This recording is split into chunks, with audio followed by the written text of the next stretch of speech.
Bonjour à tous, nous allons aborder aujourd'hui un concept important dans l'univers matériel. Il s'agit des changements chimiques. Nous avons vu dans le cours précédent qu'un changement physique ne modifie pas les substances chimiques, c'est-à-dire que l'on retrouve les mêmes substances au début et à la fin du changement, alors que lors d'un changement chimique, eh bien, la différence, c'est qu'on obtient de nouvelles substances après la transformation. Donc, comme on peut le voir à l'écran, on a par exemple la réaction d'un morceau de bois avec le dioxygène de l'air. Et comme on le sait, si on met un morceau de bois et de l'air et qu'on met une flamme pour démarrer la réaction, le bois va brûler. Il va se transformer en quoi? En dioxyde de carbone et en eau. Alors, on obtient si la réaction est complète. Il peut y avoir aussi d'autres substances chimiques qui vont apparaître, mais peu importe. Ce qu'on veut comprendre, c'est que ce qu'on a au début, on ne le voit plus à la fin. C'est-à-dire que le bois va finir par disparaître, le dioxygène est consommé, et les substances chimiques qui apparaissent n'étaient pas là au début. Donc un changement chimique fait disparaître les substances qu'il y avait au départ. Alors le mot disparaître est un petit peu malvenu. Disons qu'il transforme les substances chimiques de départ en de nouvelles substances. On n'a plus les substances chimiques qu'il y avait au départ, à la fin on les a plus. Par contre, on en a de nouvelles. Alors, un changement chimique modifie les substances et on peut également appeler ce genre de changement une réaction chimique. Donc, ces deux substances chimiques réagissent ensemble pour former de nouvelles substances. Un changement chimique, cette année, on va le considérer comme irréversible.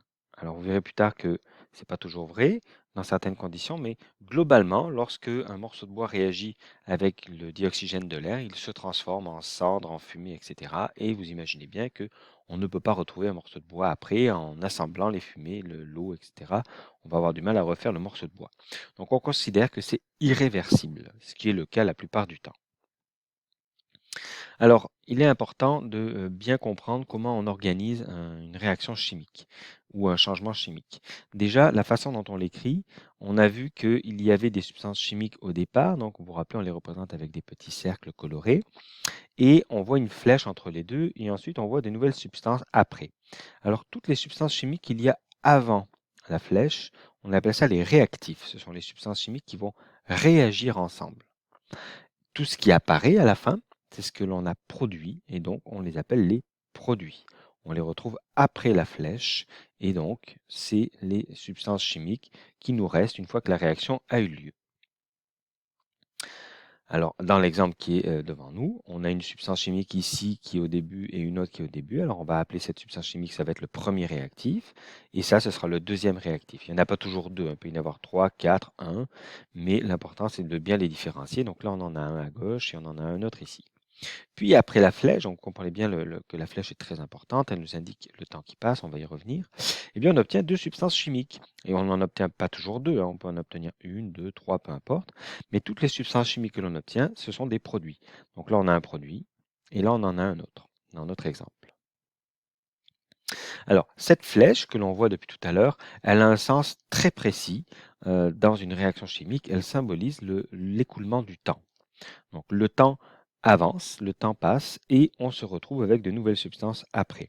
Donc il est bien important de comprendre que le sens de la flèche a vraiment une signification. Si la flèche pointe vers la droite, c'est que dans le temps, ces deux substances chimiques réagissent et se transforment en ce qu'on obtient à droite.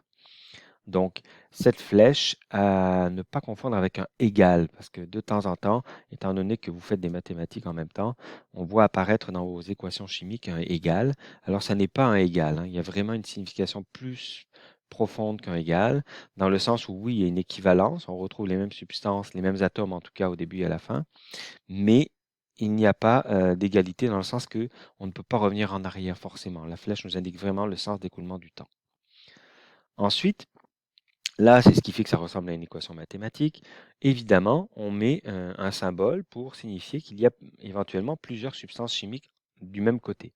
Alors, on va utiliser le plus comme en mathématiques.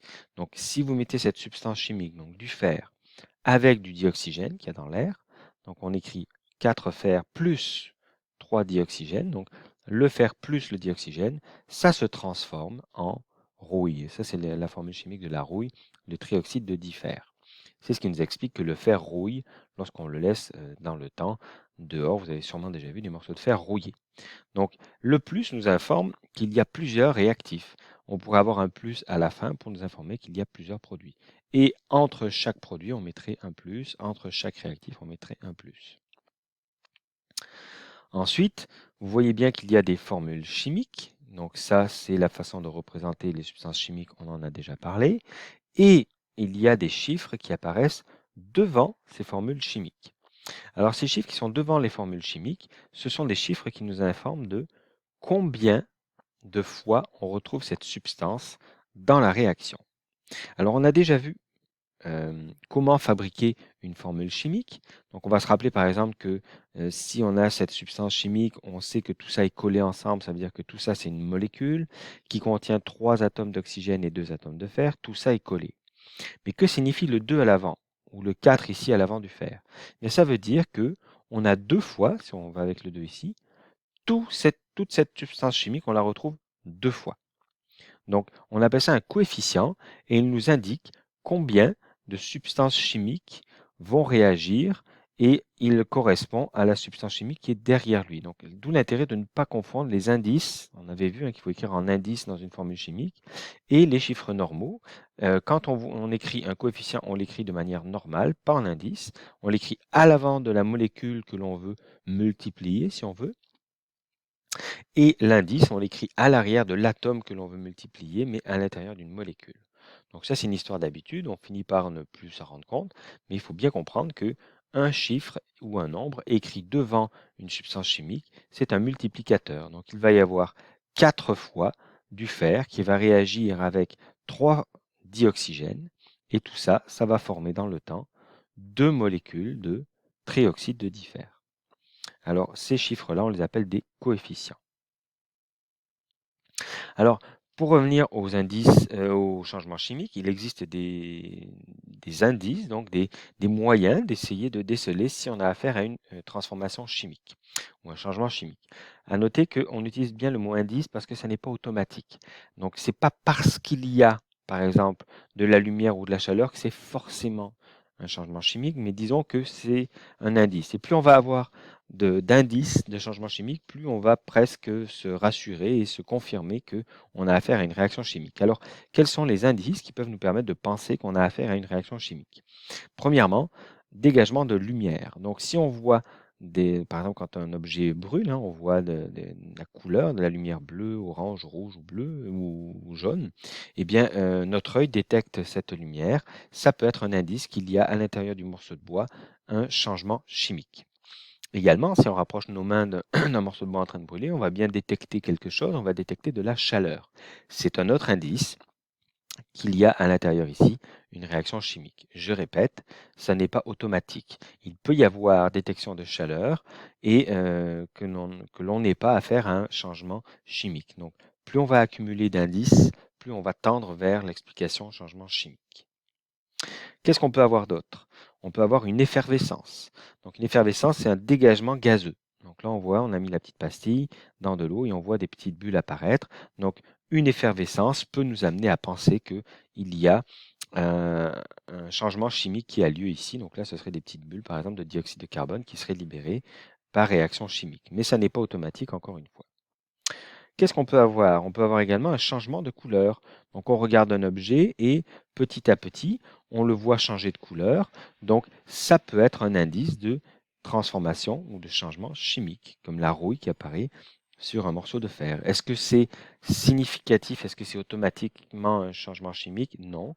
Mais si on a plusieurs de ces indices qui apparaissent, on va finir par se convaincre qu'il s'agit d'un changement chimique éventuellement. On peut avoir également la formation d'une substance solide, par exemple en solution, qui précipite au fond de notre solution. Donc vous voyez ici, on a une substance solide, ce sont des petits grains jaunes qui apparaissent et qui vont tomber au fond de la solution. Alors on appelle ça un précipité. La formation d'un précipité est également un indice qui nous amène à penser qu'on a affaire à un changement chimique. Voilà pour ce cours sur les changements chimiques.